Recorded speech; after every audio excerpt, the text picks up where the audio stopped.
எல்லோருக்கும் வணக்கம். நான் உங்கள் குமார். இன்னைக்கு நம்ம என்ன பார்க்க போறோம் அப்படின்னா, மோதிக்கர்ல சம்பாதிக்கலாம் அப்படின்னு சொல்றீங்க. இது எந்த கேட்டகரியை சாரும் அப்படின்ட்டு நீங்க நினைக்கலாம். இப்ப சம்பாதிக்கிறதுக்கு எத்தனை கேட்டகரி இருக்குது அப்படின்னு பாத்தீங்க அப்படின்னா 4 கேட்டகரி சொல்லுவாங்க எல்லாரும். என்ன 4 கேட்டகரி அப்படின்னா, இஎஸ்பிஐ அப்படின்னு சொல்லுவாங்க. இ ஃபார் எம்ப்ளாய். ஒரு இடத்துல படிச்சவராக இருக்கலாம், படிக்காதவராக இருக்கலாம், அவருடைய படிப்புக்கு தக்க, அவருடைய திறமைக்கு தக்க ஒரு இடத்துல உழைப்பை போட்டு வருமானத்தை ஈட்டுறது எம்ப்ளாய். இந்த எம்ப்ளாய் கேட்டகரி எப்படி அப்படின்னா, அவங்க எந்த அளவுக்கு உழைக்கிறாங்களோ அந்த அளவுக்கு இன்கம் வரும். அவங்க அன்னைக்கு லீவ் போட்டாங்க, உடல் சரியில்லை அப்படின்னா அங்கே இன்கம் இருக்காது. இது எம்ப்ளாய். இதுக்கு எந்த செக்யூரிட்டியும் கிடையாது. பாதுகாப்பற்ற ஒரு வருமானம் தரக்கூடிய ஒரு லைன் எம்ப்ளாய் அப்படின்னு சொல்லுவாங்க. அடுத்த ஒரு கேட்டகரி பார்த்தீங்கன்னா செல்ஃப் எம்ப்ளாய் அப்படின்னு சொல்லுவாங்க. செல்ஃப் எம்ப்ளாய் அப்படின்னா, இப்போ சாதாரணமாக அவங்களுக்கு எந்த அளவுக்கு சத்து இருக்கோ அதுக்கு தக்க சின்ன இன்வெஸ்ட் பண்ணி அவங்க என்ன பண்ணுவாங்க அப்படின்னா, அதன் மூலயமா ஒரு சின்ன வியாபாரம் பண்ணுவாங்க அல்லது ஜாப் ஒர்க் பண்ணி கொடுப்பாங்க. இப்போ இ சேவை மையம் இருக்குன்னு வச்சுக்கோங்களேன், அதெல்லாம் செல்ஃப் எம்ப்ளாய்மெண்ட்ல தான் வரும். இப்போ இங்கேயும் செக்யூரிட்டி இருக்குதா அப்படின்னா, இங்கே பார்த்தீங்க அப்படின்னா சுதந்திரம் இருக்கும். அவங்க நினச்ச நேரத்துக்கு என்ன பண்ணிக்கலாம். இன்னைக்கு ஒரு முக்கியமான ஃபங்க்ஷனு, ஒரு அரை நாள் லீவ் போடணும், ஒரு 2 மணி நேரம் கடையை போட்டணும், 2 மணி நேரத்தை அந்த வியாபாரத்தை ஒத்தி வச்சுட்டு நம்ம பார்க்கலாம் அப்படின்னா, பெருசாக அந்த இடத்துல என்ன ஆகாது அப்படின்னா பாதிப்பு இருக்காது. ஆனால் இன்கம் வருமானம் இழப்பு ஏற்படுமா அப்படின்னா, ஆமாம், அந்த 2 மணி நேரத்துக்கு வருமான இழப்பு ஏற்படும். செல்ஃப் எம்ப்ளாய் கொஞ்சம் சுதந்திரம் இருக்கும், டைம் நேர சுதந்திரம் அவங்களுக்கு கொஞ்சம் இருக்கும். ஆனால் அங்கேயும் பார்த்தீங்க அப்படின்னா பொருளாதார இழப்பு அப்படிங்கிறது இருக்கும். அதே செல்ஃப் எம்ப்ளாய்க்கு எதுவுமே இருக்காது, நேர சுதந்திரம் இருக்காது, எதுவுமே இருக்காது. செக்கு மாடு மாதிரி ஓடிக்கிட்டே இருக்கணும். அப்போ தான் அவங்களுக்கு வருமானம் வரும். இப்போ செல்ஃப் எம்ப்ளாய்க்கும் எம்ப்ளாய்க்கு என்ன வித்தியாசம்? 2 பேருக்குமே இழப்பு அதாவது வேலை செய்யலை அப்படின்னா இழப்பு இருக்கும். ஆனால் எம்ப்ளாயோட செல்ஃப் எம்ப்ளாய்க்கு நேர சுதந்திரம் இருக்கும். சரிங்களா? அடுத்து 3வது கேட்டகரி என்ன அப்படின்னு பார்த்தீங்கன்னா, பிஸ்னஸ் ஓனர் அப்படின்னு சொல்லுவாங்க. இப்போ லட்சங்கள்லையோ கோடிகள்லையோ இன்வெஸ்ட் பண்ணியிருப்பாங்க. ஒரு ஏஜென்சியோ அல்லது ஒரு ஃபேக்ட்ரியோ இந்த மாதிரி வச்சு அவங்க அதன் மூலியமா பல பேருக்கு வேலை கொடுத்து என்ன செய்வாங்க, பொருளாதாரத்தை ஈட்டுவாங்க. தானும் சம்பாரித்து தன்னால் மற்ற நிறைய பேருக்கு என்ன பண்ணுவாங்க அப்படின்னா ஒரு வேலைவாய்ப்பை உருவாக்கி கொடுக்கறது பிஸ்னஸ் அப்படின்னு பிஸ்னஸ் ஓனர்னு சொல்லுவாங்க. இந்த பிஸ்னஸ் ஓனருக்கு பார்த்தீங்க அப்படின்னா நேர சுதந்திரம் இருக்கும், பொருளாதார சுதந்திரமும் இருக்கும். இப்போ உதாரணத்துக்கு எடுத்துக்கிட்டோம் அப்படின்னா சரவணபவன் ஹோட்டல் எடுத்துக்கிட்டோம் அப்படின்னா, எப்படி இருந்தார் அவர்? சாதாரணமாக ஒரு எம்ப்ளாயாக இருந்து அதுக்கடுத்து செல்ஃப் எம்ப்ளாயாக மாறி ஒரு பிஸ்னஸ் ஓனராக டெவலப் ஆனார்.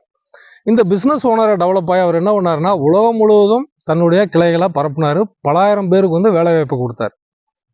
அவர் இருக்க வரைக்கும் அவருடைய பர்சனலை விடுங்க, அதை நம்ம டச் பண்ணவே வேண்டாம்.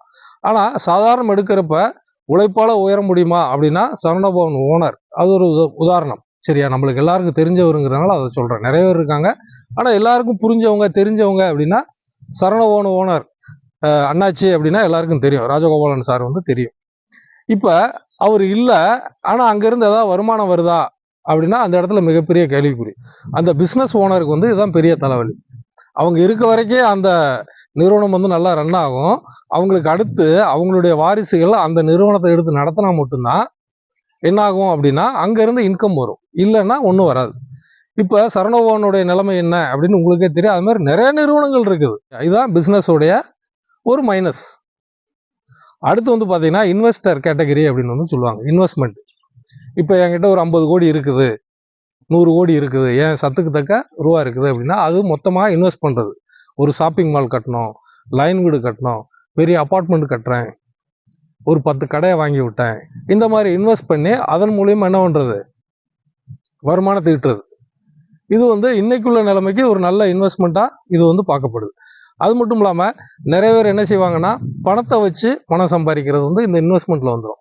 உதாரணத்துக்கு என்கிட்ட 100 கோடி இருக்குது அப்படின்னா ஃபினான்ஸ் பண்ணுறது. அந்த ஃபினான்ஸ் பண்ணுறப்ப எனக்கு நேர சுதந்திரம் இருக்கும். அந்த இடத்துல பெருசாக லாஸும் இருக்கிறதுக்கு வாய்ப்பு கம்மி தான். லாஸ் இருக்கும், ஆனால் ரொம்ப ரொம்ப கம்மி. இந்த 3 கேட்டகரியை பார்க்குறப்ப இந்த இன்வெஸ்டர் அப்படிங்கிறதுல ரிஸ்க் ரொம்ப ரொம்ப கம்மியாக இருக்கும். ஆனால் இங்கே என்ன பெரிய மைனஸ்னா, எல்லாராலையும் இன்வெஸ்டர் ஆக முடியுமா அப்படின்னா அங்கே ஒரு மிகப்பெரிய கேள்விக்குறி நிற்கும். ஏன்னா கோடிகளில் வச்சிருக்கவங்களால மட்டும்தான் அந்த இன்வெஸ்டர் கேட்டகரிக்குள்ள போக முடியும். அப்படி ஆயிடுச்சு அப்படின்னா இங்க தலைமுறை தாண்டி வருமானம் வரும். சரியா? இப்ப நம்ம வந்து பார்த்தோம் சரவணபவன் ஹோட்டல். அது அவர் வந்து பாத்தீங்கன்னா ஒரு 500 வீடு கட்டி விட்டுருக்காரு, ஒரு 100 கடை கட்டி விட்டுருக்காரு, ஒரு அபார்ட்மெண்ட் கட்டி விட்டுருக்காருன்னா அதுல இருந்து வர்ற வருமானம் என்ன வந்துகிட்டு இருக்கும், அவங்க பிள்ளைகளுக்கும் சேர்ந்து வந்துகிட்டே இருக்கும். ஆனா இந்த 4 கேட்டகரியை விட பெஸ்டான ஒரு இன்கம் வரக்கூடிய வருமானம் வரக்கூடிய ஒரு துறை அப்படின்னா இன்னைக்கு உலகம் முழுவதும் பார்க்கப்படுறது நெட்வொர்க் இண்டஸ்ட்ரி தான். அந்த நெட்வொர்க் இண்டஸ்ட்ரியில தான் மோதிக்கரும் இருக்குது. எப்படி அப்படின்னா இப்போ நான் ஒரு சாதாரண ஒரு லேபராக இருந்து இன்வெஸ்டரா, அதாவது செல்ஃப் எம்ப்ளாயா மாதிரி இன்னைக்கு வந்து மோதிக்கரில் ஒரு பிஸ்னஸ் ஓனராக பிஸ்னஸ் பண்ணுற ஒரு ஆண்டர்பிரனராக இருக்கேன், தொழில் முனைவோராக இருக்கேன். நான் பெருசாக இன்வெஸ்ட் பண்ணலை. ஆனால் என்னுடைய நெட்வொர்க்கில் வந்து பார்த்தீங்கன்னா 1000 பேர் வரைக்கும் இருக்காங்க இன்னைக்கு. இந்த 1000 பேரில் ஒரு 300-400 பேர் தன்னுடைய வீட்டுக்கு பொருள் வாங்கிட்டு இருக்காங்க. ஒரு 10-15 பேர் இதை பிஸ்னஸாக எடுத்து பண்ணுறப்ப என்ன ஆகுதுன்னா பிஸ்னஸ் வந்து பல்கி பெருகுது. இப்போ இந்த இடத்துல நான் வந்து பார்த்தீங்க அப்படின்னா வயசாயோ இல்லை உடம்பு சரியில்லாமையோ ஏதோ ஒரு காரணத்தில் நான் இறந்து போயிட்டேன்னு வச்சுக்கோங்களேன். என்னுடைய அந்த டீம் வந்து போகுமா அப்படின்னா போகாது. காரணம் என்னன்னா அவன் சம்பாதிக்கிறதுக்கு அவங்ககிட்ட ஓடிட்டு இருப்பாங்க. ஒரு 10 நாள் வேணா அழுதுட்டு இருப்பாங்க.